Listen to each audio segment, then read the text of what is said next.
So guys, here's something wild. Chris Evans was actually supposed to have a cameo in the first Fantastic Four movie. But just before the release, Marvel insider My Time to Shine Hello reported that Marvel ended up cutting that scene. And get this, it wasn't just any cameo. The plan was to show a multiversal variant of Steve Rogers, known as Nomad, as a setup for Avengers Doomsday. Unfortunately, that entire sequence got scrapped. But here's the twist. The same insider recently revealed that Chris Evans will still return as Steve Rogers in Avengers Doomsday. Which means, yep, spoilers ahead. There's a Twitter account called UnboxPSG that regularly shares behind-the-scenes footage on YouTube. They recently spotted a set piece called Luke Cage's house. Now sure, Luke Cage might show up in Daredevil Born Again Season 2, but his house showing up in Avengers Doomsday just doesn't make sense. After all, Luke Cage hasn't even been introduced in the MCU's main timeline yet. Dropping his house in a massive crossover film out of nowhere? Yeah, that doesn't quite add up. Here's where it gets interesting. That house is built in a retro countryside location, not in the city. And according to leaks, the codename Luke is actually referring to Chris Evans on set, which basically means Luke Cage's house is actually Steve Rogers' house, belonging to a multiversal variant of him. And since the OG Cap story is already wrapped up, it's the perfect way to bring in a new version. Now check this out. The set piece is officially labeled Luke Cage's house 1960. The house looks simple, very 1960s, which lines up with the time when Steve Rogers would have been around 40 years old, his prime years. And this raises a huge question. Who's going to recruit this Steve Rogers? Loam gets to him first. We could see an evil Captain America, or the TVA reach him before Doom. Then we get classic Captain America. But honestly, Doom has a big chance of winning Steve over. Doom truly believes he's the one saving the multiverse, while Loki is the villain. And if this Steve is the one who went back in time in Endgame and created a branch reality, then from his perspective, Loki would look like a massive threat. On top of that, since Doom resembles Tony Stark in some ways, he could use that emotional connection to manipulate Steve. Imagine Steve saying, "I can do this all day," but this time standing with Doom instead of the Avenger. There's also another possibility. Chris Evans could return as the Human Torch. Just like in Deadpool and Wolverine, Marvel could bring back his 2005-2007 Fantastic Four version, maybe even with the whole team. But looking at this countryside house, yeah, it feels way more like Steve Rogers' place, not Johnny Storm.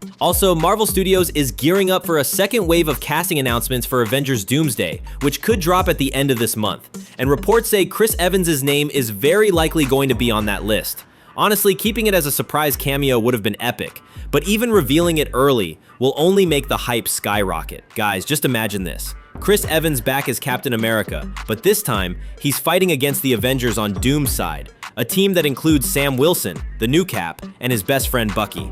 Picture the emotional moment where Bucky finally brings Steve back, breaking him free from Doom's manipulation and reminding him who the real villain is. That would be such a powerful friendship moment, especially because back in Endgame, Bucky knew Steve wasn't coming back. Seeing them reunite now would be something truly special. So what do you guys think? How should Marvel bring Steve Rogers back into the MCU? Let me know in the comments below. And don't forget to drop a like and subscribe, because we bring you Marvel updates like this every single day.